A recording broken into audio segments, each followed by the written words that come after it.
श्रीमद् भागवत गीता में भगवान कृष्ण के उन उपदेशों का वर्णन है जो उन्होंने महाभारत युद्ध के दौरान अर्जुन को दिया था। गीता में दिए उपदेश आज भी उतने ही प्रासंगिक हैं और मनुष्य को जीवन जीने की सही राह दिखाते हैं। माना जाता है कि गीता की बातों का अनुसरण करने से जीवन बदल जाता है और व्यक्ति को हर काम में सफलता मिलती है। आइए जानते हैं श्रीमद् भागवत गीता के उन अनमोल मंत्रों के बारे में जो हमें जीवन की कई अहम बातें बताते हैं। गीता में श्री कृष्ण कहते हैं कि किसी भी कार्य में सफलता प्राप्त करने के लिए मन पर नियंत्रण रखना बहुत जरूरी है। काम करते वक्त अपने मन को हमेशा शांत और स्थिर रखना चाहिए।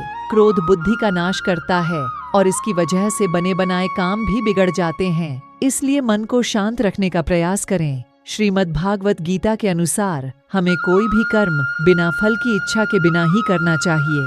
अगर किसी कार्य में सफलता प्राप्त करना चाहते हैं तो सिर्फ और सिर्फ अपने कर्मों पर ही केंद्रित करें।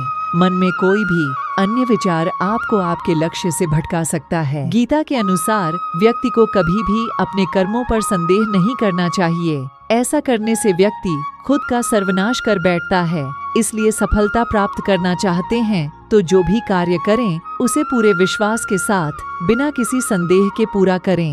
गीता में श्री कृष्ण कहते हैं मनुष्य को किसी भी वस्तु के प्रति अत्यधिक लगाव नहीं रखना चाहिए।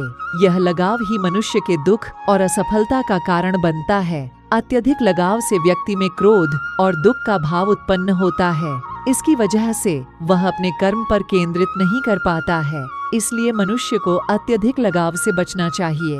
श्री कृष्ण के अनुसार किसी भी कार्य में सफलता प्राप्त करने के लिए अपने भीतर छिपे डर को खत्म करना चाहिए। यह सीख देते हुए कृष्ण ने अर्जुन को कहा था कि हे अर्जुन, तुम निडर होकर युद्ध करो। अगर युद्ध में तुम मारे गए तो स्वर्ग मिलेगा और अगर जीत गए तो धरती पर राज मिलेगा। इसलिए अपने मन से डर को खत्म कर दो।